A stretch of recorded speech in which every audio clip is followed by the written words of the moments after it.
성경 말씀 봅시다. 마태복음 2장 16절부터 마지막 절까지 보도록 하겠습니다.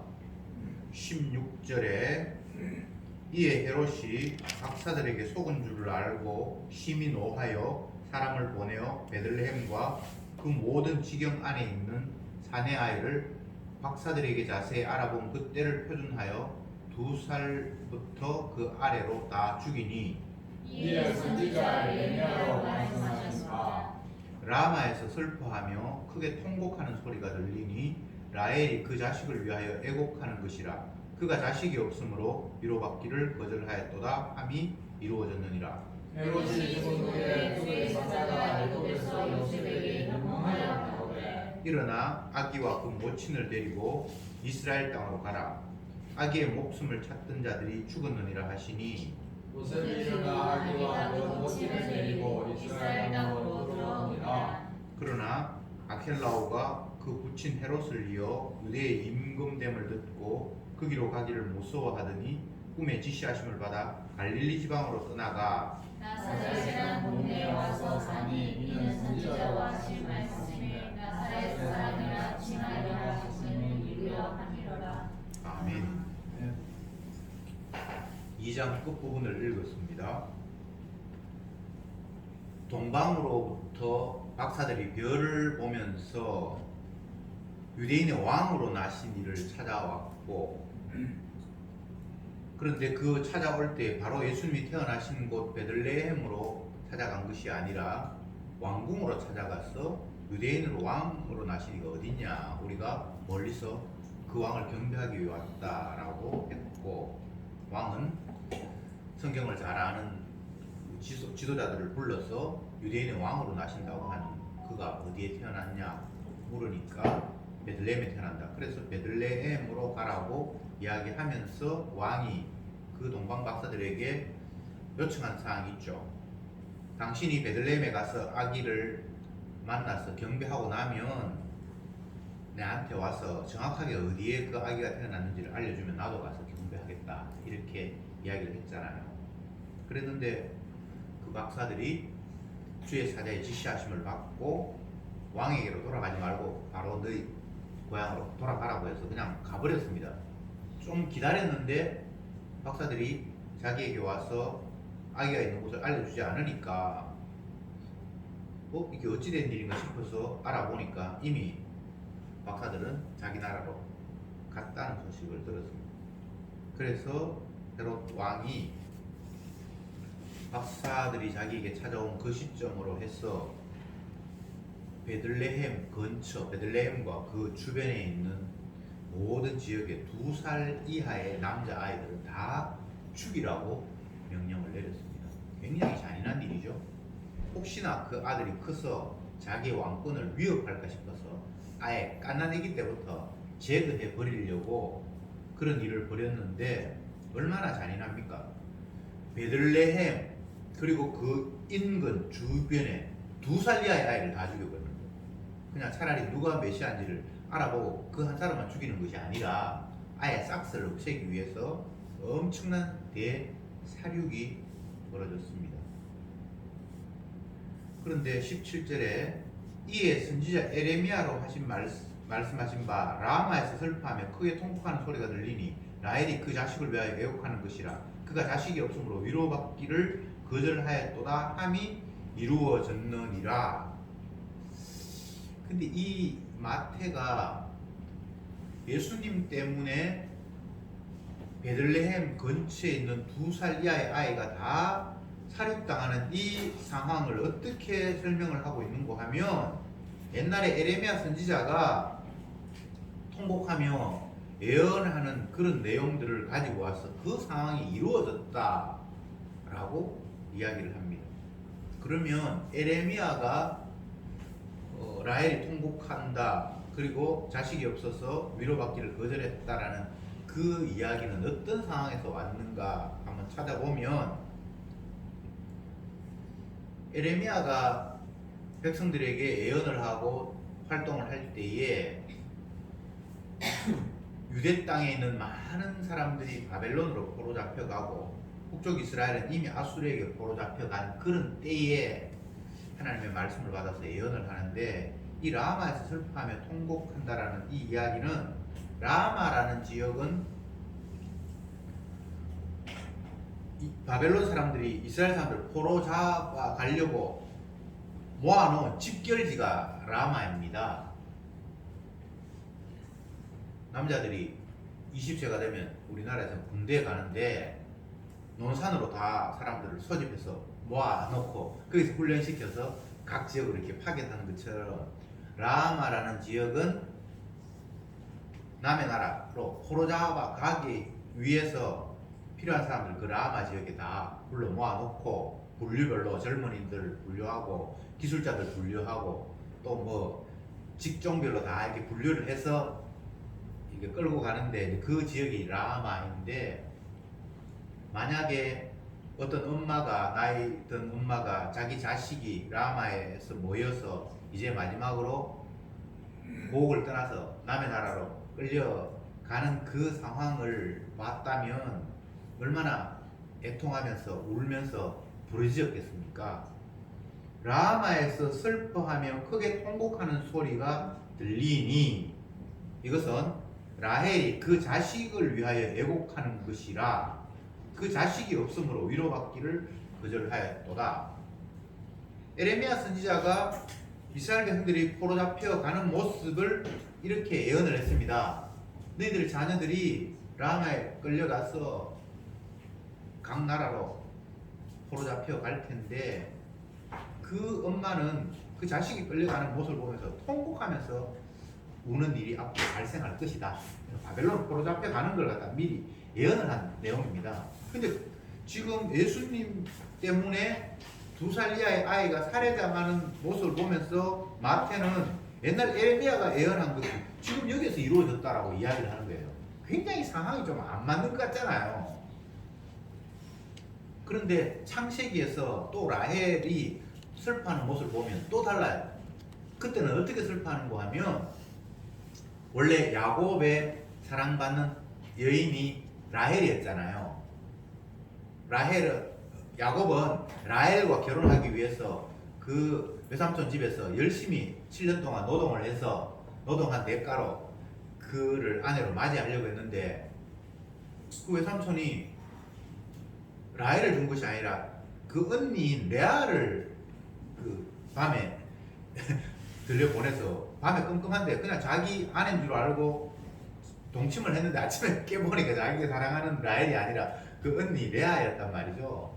그래서 화가 나서 외삼촌에게, 아니 내가 라헬을 위해서 7년을 고생을 했는데 왜 라헬이 아닌 언니를 라헬에게 주었냐.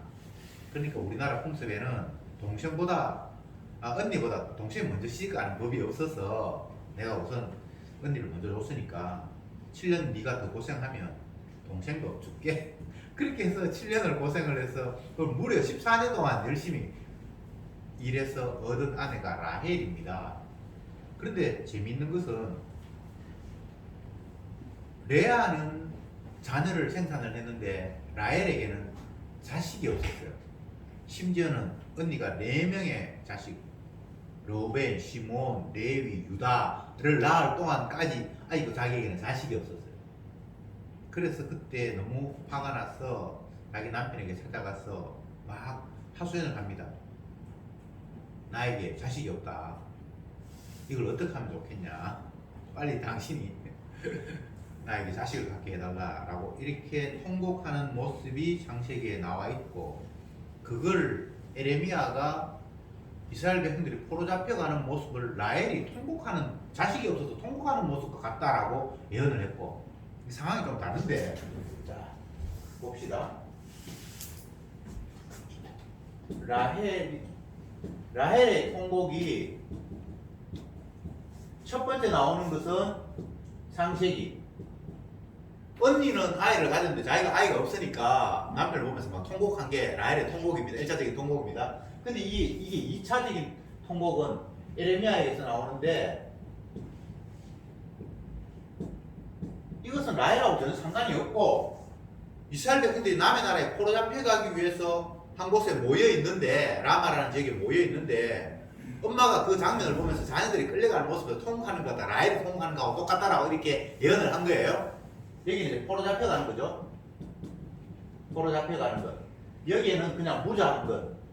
자식을 못 낳았으니까 무자한 것 때문에 통곡했고, 여기는 자식이 있는데 끌려가서 무자하게 되었으니까 통곡을 하고 있고, 이것을 마태는 예수님 때문에 그 지역에 있는 어린 아이들 2살 이하가 다 죽은 걸 가지고 통곡하고 있고, 근데 이 통곡을 이거와 같이 연결해서 이게 에레미야가 한 말씀이 이루어졌다라고 이야기를 하는 겁니다. 여러분 이제 잘 생각해야 됩니다. 굉장히 복잡한데 상황은 전혀 달라요. 근데 이 상황을 이렇게 우기고 있는 거예요. 이스라엘 백성들이 바벨론에 포로 잡혀갈 때에 젊은이들, 일할 만한 사람들 먼저 끌고 갔을 거 아닙니까? 그랬는데 엄마가 자녀가 끌려가는 모습을 보면서 통곡을 한단 말이죠. 내 자식이 이제 잃었다고. 그런데 그 상황을 시간이 훨씬 지난 시점에 예수님이 태어났고, 예수님이 태어난 그 당시에 헤로드 왕이 예수님을 죽이기 위해서 예루살렘 근처에 있는 2살 이하의 남자아이를 다 죽였고, 그 죽임 당한 아이가 있는 엄마가 라헬이 통곡하듯이 지금 통곡하고 있어요. 그러면서 이것이 에레미야의 상황이 그대로 이루어졌다. 에레미야가 예언한 것이 그대로 이루어졌다. 에레미야는 이스라엘 백성들이 범죄함으로 말미암아 그 자녀들이 이방의 포로로 잡혀가는 것을 이야기를 했는데, 여기는 지금 그 상황하고 전혀 다른데 그거하고 똑같다는 거예요. 쉽게 이야기하면 지금 이 이스라엘 땅은 이스라엘이 아니고 애국과 같은 곳이고, 또 지금 이 상황은 안정됐거나 평안한 그런 환경이 아니라 범죄함으로 말미암아 그 백성의 자녀들이 남의 나라로 끌려가는 그 상황하고 똑같은 상황이 지금 예수님이 있는 곳, 이곳에 지금 펼쳐지고 있다는 겁니다. 마태가 그렇게 보고 있는 거예요. 전혀 시대적인 상황이 다르고 환경이 다른데 똑같다는 거예요. 왜? 주님을 영접하지 못하고 하나님의 뜻을 받들지 못하는 그 상황은 늘 죄인이 심판받아서 고난을 향해서 갈 수밖에 없는 그런 상황이라는 거예요. 우리는 성경을 보면서 어떻게 하면 내가 편안하고 원하는 바를 이룰 수 있을까라는 그런 관점에서 모든 것들을 생각을 합니다. 그래서 나에게 고통이 오면 이 고통 해소하기 위해서 어떻게 하면 될까? 내가 죄를 지었으니까 하나님께서 나에게 고통을 주셨지. 그러면 이 죄 문제를 해결하면 고통이 풀리겠지. 그렇게 해서 회개를 한다든지 행동을 돌이킨다든지 항상 내 몸 위주로 모든 것들을 해석을 해요. 그런데 성경을 기록한 사도들의 이 기록의 내용을 보면 자기 중심, 몸 중심 편한 게 아니라 하나님이 무엇을 약속하셨고 어떤 것들을 계획하셨는가를 중심으로 해서 모든 상황을 이해하고 해석을 해요. 그게 참 특이한 거예요. 특히나 마태복음에 보면 구약의 선지자의 예언이 이루어졌다, 그 이야기를 많이 해요. 어떤 상황이 일어났으면 그 상황을 정치적인 모습이나 뭐 그런 걸로 해석하는 것이 아니라 옛날에 어느 선지자가 이렇게 예언했는데 그게 지금 이루어진 게 바로 이 상황이다라고 계속해서 말씀 중심으로 현재 일어나는 일들을 해석하고 있어요. 이게 세상을 바라보는 성도의 안목, 성령 받은 자의 시각, 다시 말하면 예수님의 안목이라고 하면 되죠. 그러면 예를 들어서 우리가 지금 살아가고 있는 이 시대, 우리는 이 땅에서 대한민국에 살고 있는데 이스라엘 땅도 아닌데 우리는 이곳에서 일어나는 모든 상황 하나하나를 천지 만물을 지으신 하나님께서 약속하시고 계획하시고 뜻하신 바가 이루어진다라는 관점으로 바라봐야 된다. 그런 관점이 아니면 다 엉터리예요. 요즘 뉴스를 틀면 신문을 보면 항상 그 우크라이나 맞습니까? 러시아하고 전쟁하는 걸 계속해서 보도하고 있어요. 그러면 경제신문을 보면 그 사태를 곡물을 우크라이나에서 엄청나게 많이 생산을 하는데 지금 전쟁으로 곡물이 생산되지 않기 때문에 수많은 사람들이 뭐 기아에 허덕이고 곡물값이 올라간다. 경제신문이니까 그렇게 바라보고 있고 또 경제신문이 아닌 일반 신문들은 정치적인 관점에서 뭐 유엔의 관점에서 지금 이렇게 계속해서 전쟁이 일어나면 유럽이 또 거기에 끼어들고 미국 끼어들고 아니면 또 반대편에서 중국과 북한이나 이런 다른 나라 사람들이 끼어들어서 큰 전쟁이 일어날지 모른다. 핵무기가 사용이 될지도 모른다. 라는 그런 불안과 공포 가운데서 그 문제를 바라보잖아요.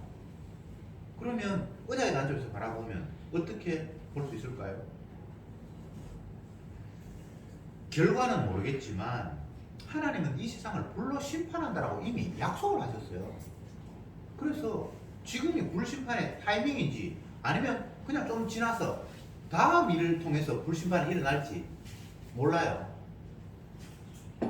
제가 지금 드리는 말씀은 어떤 것인고 하면 성경은 주님의 약속의 관점에서 펼쳐지고 모든 시각을 그런 관점으로 해석을 한다 이 말입니다.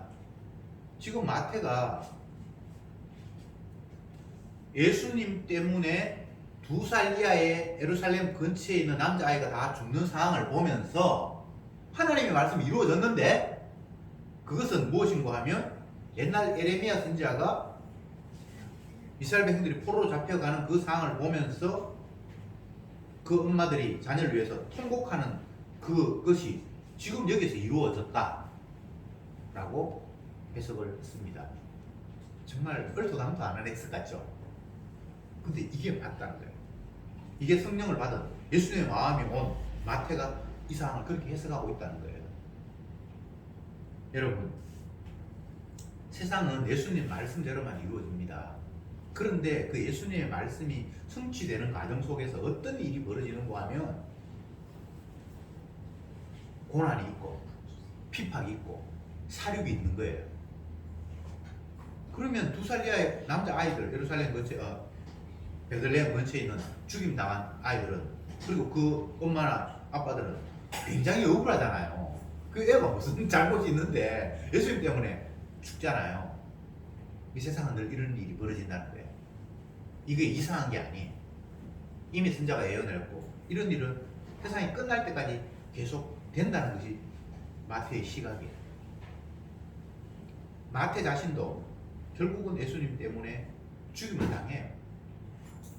모든 세상은 예수님 중심으로 특히나 예수님의 택한 백성들은 예수님이 가시는 그 길을 걷도록 돼 있어요. 그런 식으로 성경을 해석을 하는 거죠. 그 다음에 내용을 보면 헤롯이 죽은 후에 주의 사자가 애굽에서 요셉에게 분명하여 가로되 일어나 아기와 그 모친을 데리고 이제 이스라엘 땅으로 돌아가라. 아기를 해치려고 했던 헤롯은 이미 죽었다. 그렇게 지시를 해줬습니다. 그러니까 남의 나라에 더 이상 살 이유가 없잖아요. 자기 아이를 죽이려고 했던 왕은 죽었으니까. 그래서 요셉이 아기 예수님을 데리고 자기 부인과 함께 다시 고국으로 돌아오는데 이 돌아오는 과정도 또 재미가 있습니다.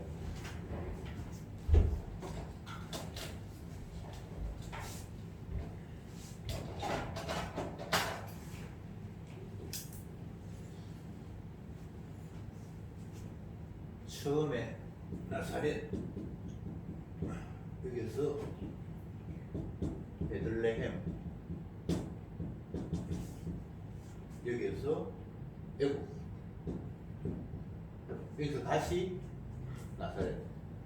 예수님이 태어나게 된 상황은 로마의 황제가 로마뿐만 아니라 그 안에 있는 지배국 모든 사람들의 인구를 조사해서 이제 세금을 거두겠죠. 인구를 조사해서 보고하라 이렇게 됐을 때에 예수님의 엄마 마리아가 나사렛에 살았습니다. 그 당시에 요셉도 마찬가지고. 근데 여기에서 배가 불렀어요. 여기서 예수님께서 임신을 했어요.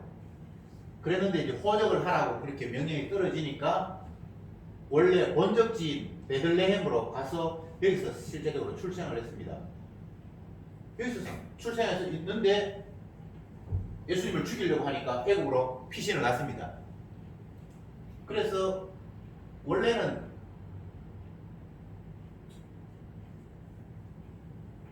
다시 이제 베들레헴으로 돌아가려고 생각을 했는데 좀 불안하니까 그 아들이 왕이 되었다고 하니까 베들레헴으로 안 가고 나사렛으로 왔다라고 이렇게 성경에 기록이 되어 있습니다. 근데 이 과정도 또 선지자를 거론하면서 선지자의 말이 이루어지게 하기 위해서 이렇게 되었다라고 이야기하는 거예요.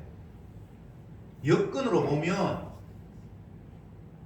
이제 고향 땅에 살아야 되겠다, 뭐 호적하고 난 이후에 그냥 거기에 머물러야 되겠다라고 생각을 했는데 아이를 죽이려고 하니까 남의 나라에 피신 가라고 해서 갔다. 그럼 돌아오면 다시 이제 원래 피신했던 그곳으로 와야 되는데, 베들레헴으로 와야 되는데 그 아들이 왕이 됐다 하니까 또 불안한 거예요. 그러니까 아예 먼 곳, 옛날 자기들이 살던 곳 갈릴리로, 저 멀리 나사렛으로 가게 되었다는 겁니다. 그러니까 요셉의 행위는 어디로 이사를 갈까? 포적하기 위해서 왔던 그곳에 그냥 다시 돌아갈까? 아니면 옛날 내가 살던 곳으로 다시 돌아갈까? 그냥 상황으로 보니까 베들레헴은 예루살렘 왕이 사는 곳하고 근접해 있습니다. 10km 정도밖에 안 돼요. 그러니까 거기에 살려고 하니까 아들이 왕이 됐으니까 혹시 또 그 아버지의 대를 이어서 그 아들이 예수를, 내 아들을 죽이지 않을까라는 불안감 때문에 아예 먼 곳으로 저 윗동네로, 옛날 살던 동네로 이사를 갔다. 이것은 상황적으로 일어나는 일인데 이 상황을 마태가 해석하기를, 이것은 23절을 봅시다. 나사렛이라는 동네에 와서 사니 이는 선지자로 하신 말씀에 나사렛 사람이라 칭하리라 함을 이루려 함이라. 예수님을 나사렛 사람이라고 칭하게 되는데 그걸 이루게 하기 위해서 이런 사태를 벌였다는 거예요. 자, 다시 정리해 봅시다. 마태는 예수님 때문에 벌어지는 어떤 상황을 하나하나 그냥 여건이 이렇게 됐다 이렇게 말하는 것이 아니라 구약에 이미 이런 예언을 했는데 이게 지금 이루어지기 위해서 이런 일이 벌어졌다는 거예요. 항상 언약 중심이란 말이죠. 예수님이 어디에 산다, 어디에 태어났다, 그것도 구약에 이미 예언했고 예수님은 나사렛 사람이라는 거 불리기 위해서 그냥 그게 갈 수밖에 없었다는 거예요. 상황이 우선이 아닙니다. 사람들은 상황에 따라 움직이는데 그 결과는 주님께서 자기 뜻을 이루기 위해서 그런 일이 벌어져야만 했다는 겁니다. 우리가 이런 본문을 보면서 깊이 생각해야 할 것은 세상에 그 무엇도 지극히 작은 사건 하나하나도 나의 유익 때문에 벌어진 일이 아니라 주님이 자기 뜻을 이루기 위해서 펼치신 일이다라는 것을 받아들여야 된다는 겁니다. 이렇게 되면 상황을 탓하거나 누구를 미워하거나 그런 식이 안 되겠죠. 어떤 사람에 의해서 그렇게 됐다 칩시다. 헤롯에 의해서 예수님께서 자기가 살던 곳 못 살고 남의 나라까지 갔으니까, 근데 그가 죽을 때까지 그곳에 있었고 다시 돌아왔으니까 뭐 몇 년 만에 죽은지는 모르지만 어쨌든 짧은 기간은 아닐 거 아니에요. 그러면 헤롯을 원망할 수 있잖아요. 근데 성경은 그렇게 말하지 않고 주님의 뜻을 이루기 위해서, 하나님이 계획하신 바가 성취되기 위해서 이렇게 벌어졌다. 저와 여러분도 이런 말씀을 보면 원망할 환경도 없고 원망할 사람도 없고 원망할 시기도 없어요. 다 주님이 자기 뜻 이루기 위해서. 옛날 요셉이 꿈을 꾸었는데 그 꿈 이야기를 했는데 형들이 미워서 그를 남의 나라에 팔아버렸잖아요. 엄청나게 고생합니다. 남의 나라 가서 종살이 하는데 거기서 억울한 일 당해서 감옥에 가고 뭐 이런 일들이 벌어져요. 약 17세 정도 때에 남의 나라에 팔려갔는데 조금 이제 상황이 역전이 되어서 애굽의 총리가 되는 것은 30세에 되거든요. 그럼 17에서 30배면 얼마입니까? 17년입니까? 13년입니까? 13년 동안 죽도록 고생을 했거든요. 그런데 그 상황을 원망하거나 그런 식으로 해석하지 않죠. 하나님께서 우리 민족을 살리기 위해서 당신들보다 나를 앞서 이곳에 보냈을 뿐이다. 그렇게 해석을 하잖아요. 그게 형들에게 뭐 위안을 주기 위하거나 아니면 안심시키기 위해서 하는 말이 아니라 언약 안에서 실제적으로 그 상황을 그렇게 해석할 수밖에 없었던 거예요. 이게 성도들의 세상 해석입니다. 주님의 약속을 이루기 위해서 하나님은 나를 이렇게 했다. 그래서 요셉의 형들이 자기들이 옛날 잘못한 것, 동생 팔아 넘기고 했던 것들을 미안해하면서 잘못하면 자기가 죽을 수 있으니까 정말 미안하다고 이야기하니까 미안해할 필요가 없다고. 하나님께서 하신 일이라고. 그냥 그렇게 해석한단 말이죠. 형 미워하는 게 아니에요. 미워할 이유가 없어요. 하나님께서 하셨는데 그냥 그 하나님이 하신 일에 형들은 동원되었을 뿐이에요. 이렇게 세상을 바라보고 하나님의 말씀을 이해하면서 살아가는 성도들은 화날 일이 없습니다. 짜증 낼 일이 없습니다. 미워할 대상이 없어요. 그렇지 않나요? 네. 근데 이렇게 보질 않죠. 언약 중심으로 모든 사태를 해결하는 것이 아니라 내 몸 중심으로 모든 사태를 해결하죠. 내 몸이 불편하면 그건 짜증나는 거예요. 나를 괴롭게 하면 그건 나의 원수예요. 우리는. 그런데 성경을 보면 전혀 그런 관점이 아니라는 사실을 우리가 다시 한번 깨달아야 됩니다. 그러면 예수님을 나사렛 예수다라는 말을 듣게 하기 위해서 그곳으로 가게 하셨다, 성령께서. 그럼 나사렛이라는 지명은 어떤 의미가 있는가? 나사렛은 한마디로 이야기하면 그냥 아주 시골 깡촌이라고 그렇게 보면 됩니다. 예수님의 제자가 자기 친구에게 전도하려고, 나다나엘입니다. 전도하려고 구약 선자가 예언한 하나님의 아들이 나사렛에 계신다, 태어났다. 그렇게 이야기할 때 나다나엘이 하는 이야기가 나사렛에서 무슨 선한 것이 날 수 있냐? 이런 말을 하는 게 요한복음 1장에 나타나요. 그것은 나다나엘 혼자의 시각이 아니라 그 당시 뇌 사람들이 하나님의 아들이 태어났다 그러는데 나사렛에 태어났다니 그게 말이 되냐?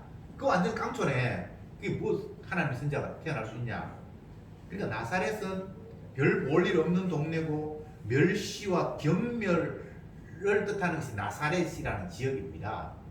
근데 예수님이 그곳에서 자라났고 그곳 사람이다라고 칭하기 위해서 예수님이 그곳에 갔다라는 거잖아요.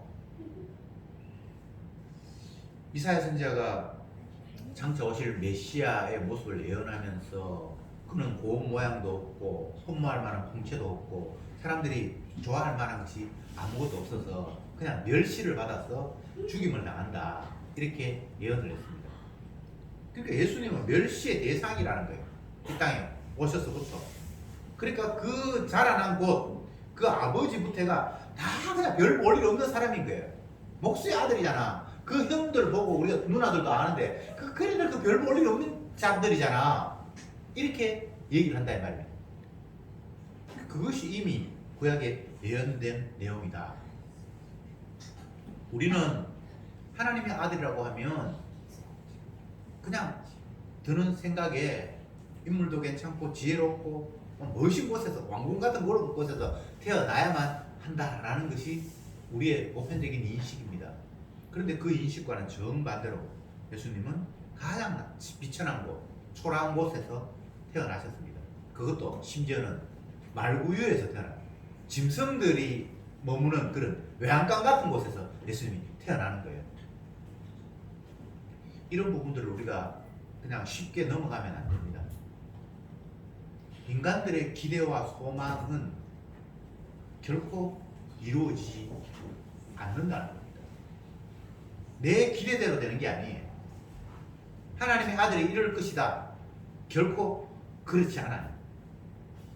우리가 흔히 하는 이야기가 사람들은 하나님의 약속을 믿지 못하기 때문에 상황이나 자기의 판단력을 가지고 이게 하나님의 뜻일 것이다 아닐 것이다를 예측을 해요.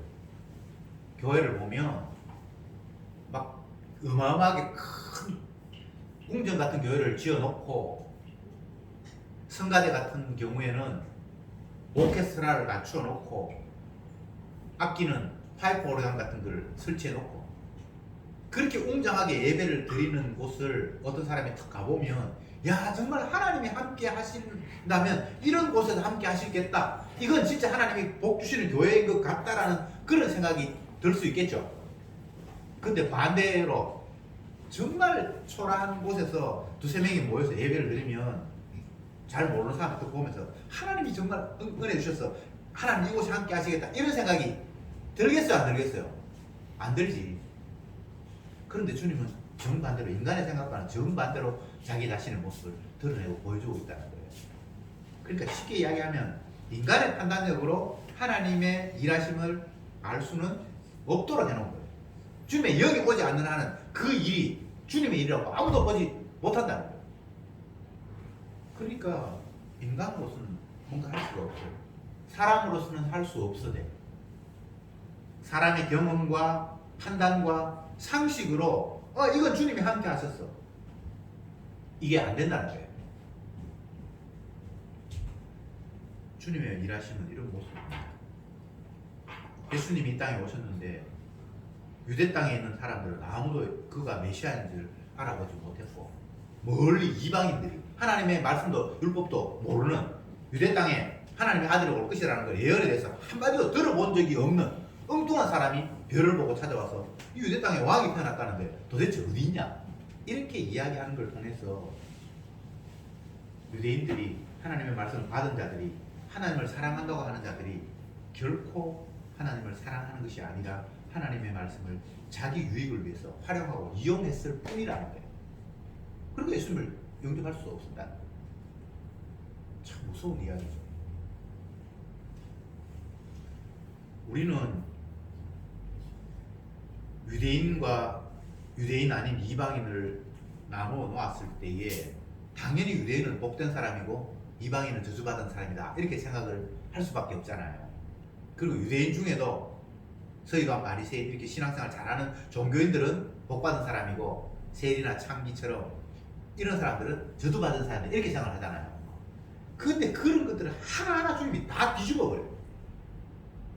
유대인 이방인 두었는데 유대인들은 영접 안 해. 이방인 가운데 영접한 사람 있어. 이렇게 얘기했잖아요.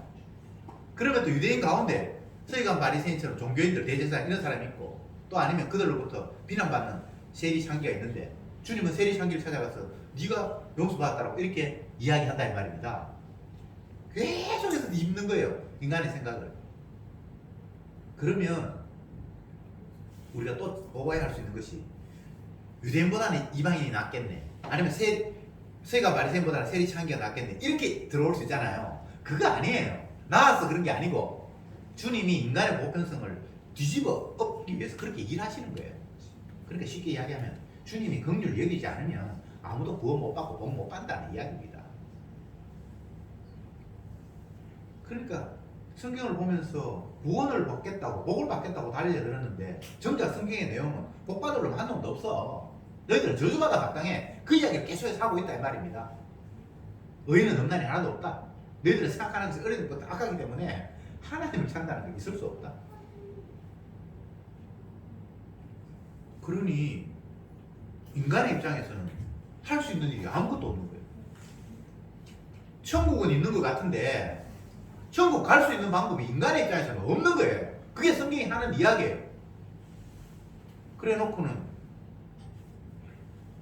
내가 택한 백성이 있는데 그들의 허물과 죄를 위해서 내가 대신 죽어서 그들의 죄를 씻어서 내가 그들을 천국에 집어넣을 거야. 이게 성경의 이야기란 말이에요. 이걸 복음서에서는 마태, 마가, 누가, 요한은 그게 우리에게 진정 복된 소식이다. 나는 죄인인데 죄 까닭에 영원히 저주받을 수밖에 없는데 하나님이 자기 아들을 내가 받을 저주를 대신해서 십자가에서 받게 하셔서 나를 의롭게 하셨다. 이게 복음이라, 이게 기쁜 소식이라는 거예요. 여기에는 인간이 어떤 행위를 함으로 말미암아 구원을 따내거나 복을 얻을 수 있는 그런 인간의 가능성 자체가 제로, 전혀 없습니다. 그가 채찍에 맞아서 내가 그냥 나음을 입은 거예요. 내가 나음을 입을 것이 나에게서 나오지 않아. 이게 성경의 이야기예요. 얼마나 놀라운 이야기입니까? 그러니까 예수님은 인간의 관점에서 볼 때는 아무것도 없는 초라한 나사렛의 사람으로만 살아야 됐던 거예요. 그게 무슨 그 나사렛에서 그 선지자가 나온다고 말도 안 되는 소리 하지 마라. 근데 예수님은 정말 그렇게 태어나셨고 그렇게 자라셨고 했다는 거예요. 이제 정리를 해봅시다. 선지자들이 우리에게, 죄인인 우리에게 전하는 기쁜 소식은 너희들이 어떻게 해라, 이렇게 하면 앞으로 잘 될 거야 라는 이런 말을 하지 않습니다. 우리는 무엇을 해도 하나님이 받을 만한 일을 할 수가 없다고 합니다. 심지어 백성들의 죄를 대신해서 죄사함을 시행하는 제사장마저도 죄인이라고 합니다. 그러니까 죄인 아닌 사람이 없잖아요. 모두가 다 죄인이잖아요. 제사장이 죄인이니까, 대제사장도 죄인이니까. 주님이 이렇게 만들어 놓고 너희들은 안 돼. 그렇기 때문에 내가 나섰잖아.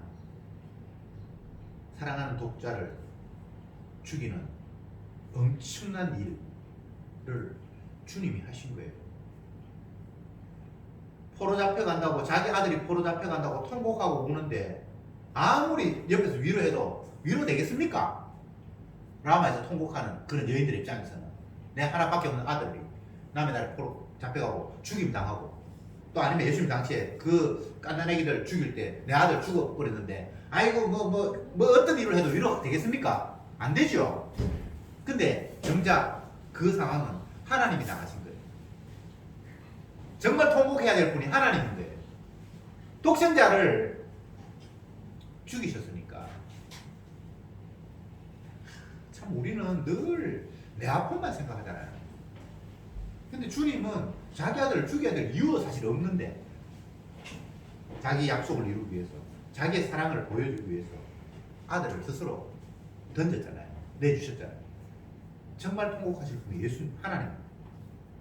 그리고 정말 억울한 분이 예수님이잖아요. 자기가 죽을 이유도 없는데 아버지 약속 때문에 자기가 죽었으니까.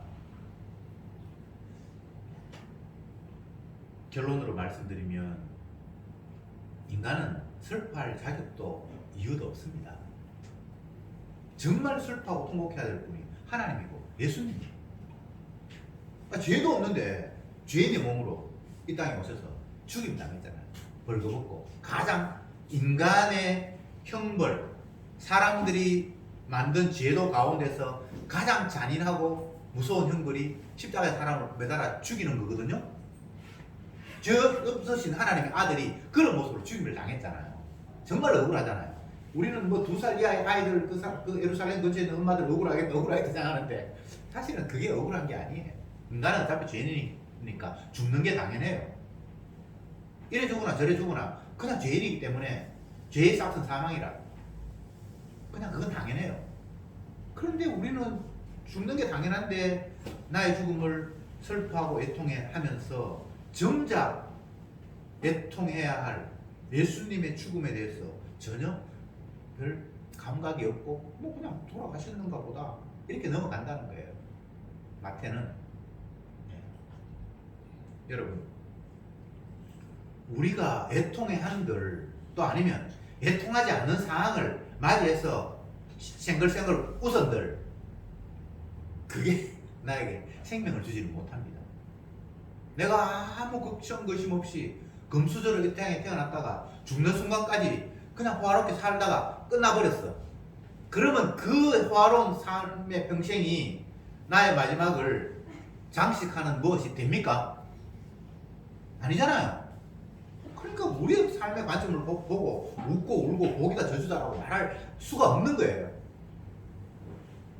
그러면 무엇이 복이면 무엇이 저주인가? 구약으로 이야기하면 어린 양의 피가 뿌려진 자는 복이고 그 피에 해당 사항이 없는 사람은 저주예요. 신약으로 이야기하면 예수님의 대속에 피가 있는 사람은, 그 피가 믿어지는 사람은 이미 깨끗한 사람이고 그게 믿어지지 않는 사람은 저주예요. 이 땅에서 어떻게 살든 그건 복과 저주하고 아무 상관이 없습니다. 만약 이 땅에서 잘 사는 것이 복이라고 하면 예수님은 저주받은 사람이잖아요. 그렇잖아요. 근데 성경은 그렇게 이야기하지 않잖아요. 제발 제대로 된 기준을 가지고 평가할 수 있기를 바랍니다. 복이 뭔지 뭔지도 모르면서 엉뚱한 기준을 가지고 연봉 많이 받는다고 복 받았다고 하고, 그런 마귀의 유혹에 더 이상은 흔들리지 않았으면 좋겠습니다. 그 아들 예수의 피가 우리를 깨끗게 하는 것 외에 다른 방법은 없다고 성경은 우리에게 읽어주고 있습니다. 기도합시다. 주님, 죄인으로 이 땅에 보내진 우리들이 할 수 있는 일은 죄 짓는 일 말고는 아무것도 없습니다. 그런데 우리는 내가 뭔가를 잘해서 행복한 삶을 살 수 있을 것이라고 늘 착각하면서 살아갑니다. 그것이 바로 마귀의 유혹이었습니다. 주여, 우리는 예수님의 주되심을 드러내기 위해서 이 땅에 보내졌고, 주님의 십자가의 대속의 피 흘리심이 아니면 결코 사함받을 재주가 없다는 사실을 알려주기 위해서 죄인으로 이 땅에 보내졌습니다. 그러기에 우리가 할 수 있는 일은 주님의 피를 의지하고 그 피를 자랑하는 것 외에는 할 일이 없음을 날마다 삶 속에서 깨닫게 하옵소서. 그래서 온전히 주님만 높이며 자랑하며 살도록 저들을 이끌어 주옵소서. 예수님의 이름으로 기도드리옵나이다. 아멘.